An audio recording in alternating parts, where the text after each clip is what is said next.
What's up, everyone? Welcome back to Full Scope Fitness, where we simplify training science and turn it into tools you can actually use. Today, we're jumping into how to design a strength training program that doesn't suck. If you've ever felt like you were just winging it at the gym, this one's for you.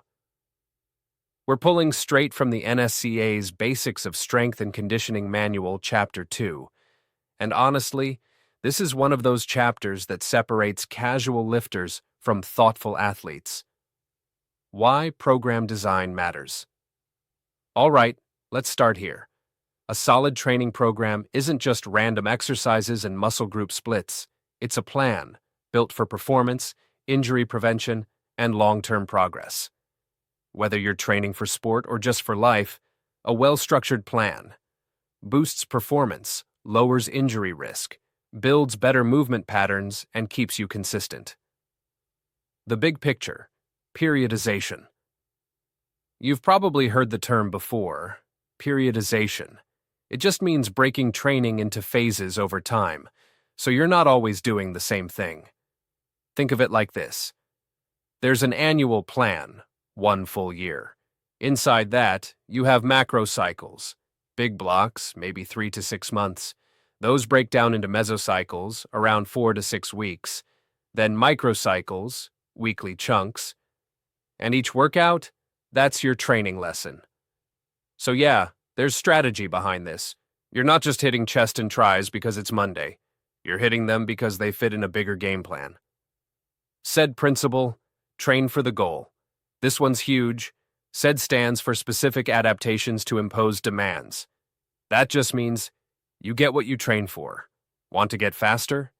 Train with speed in mind. Want to get stronger? Lift heavy, consistently. The body only adapts to the exact stress you give it. No shortcuts here. How the body adapts, stress and recovery. Let's talk about stress, adaptation, and recovery, the cycle that powers everything in training. There's a model called GAS, General Adaptation Syndrome, and it has 3 phases. Alarm phase. You throw a new stimulus at your body. It freaks out a little. Fatigue sets in. Resistance phase. Your body fights back. It adapts and gets stronger. Exhaustion phase. You overdo it, don't rest, and boom, burnout or injury. What we want is to stress the system, let it adapt, then hit it again, smarter and stronger. This is where programming becomes an art form. Apply stress. Back off. Grow.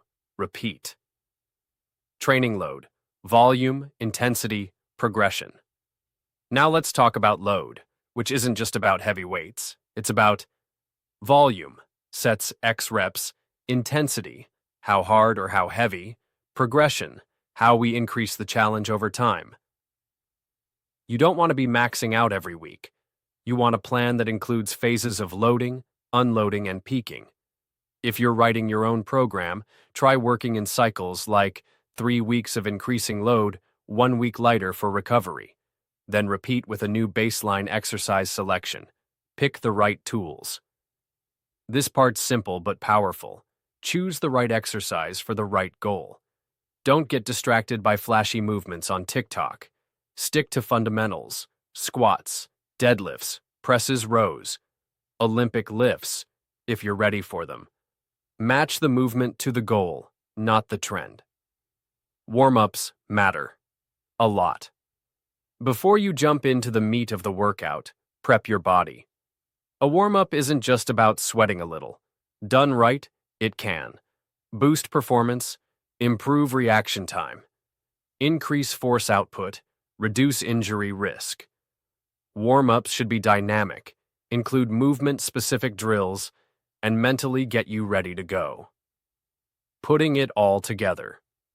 So here's the structure. Start with the big picture, annual or seasonal goals.